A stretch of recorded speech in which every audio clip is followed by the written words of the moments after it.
Kapitolyo. Papasok na sa atin. Oh, ang laki nito. Ilang floor yan? 1, 2, 3.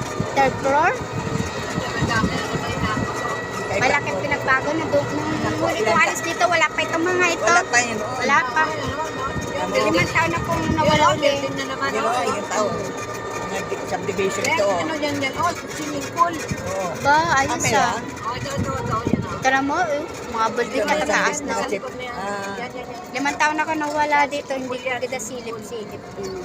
Yan o, sa loob yan. Hindi ka na mabalik. Nagparik pa dun sa ibang bansa. Yan, ganyan o. Sarap ay sumakay ng aeroplano. Sarap ay sumakay ng aeroplano. Ay, naku, aeroplano lang. Pagdating sa trabaho, hirap daw, malayasak. Kaya nga dito ka na lang mag-ikot ka. Sabi ni Pastor. Sabi nga ni... Tawag. Sabi nga ni Sir Titoy, dito na lang tayo, Toy, sa Korea, Toy. Toy, asarap man din magsaka sa Na-feel din ni Ace, no? Sarap talaga, ma. Tapos, bordo pa ng ng pagkain, mga pagkain. Mamaya ka pagkain. Sa loob na aeroplano. Ay, nako. Ang sanakyan ni tatlong aeroplano ang lumipad noon. Asian, bago Korean airplane, tapos airlines, tapos Dito na sa amin. yung pangatlo sila, PAL ang sinakyan, pinakamalaki sa lahat. Philippine Airlines siguro. Philippine Airlines na PAL. Philippine Airlines.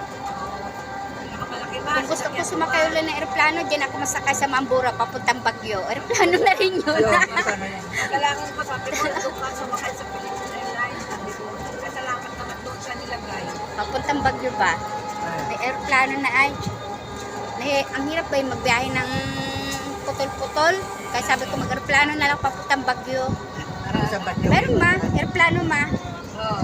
Yan. Oo, meron. Meron kayong kinikos dito. Aeroplano na lang tayo. Parang nag-abroad na rin. Dito na kami. Yan. Ito na ang bahay namin. Yan na. Hi.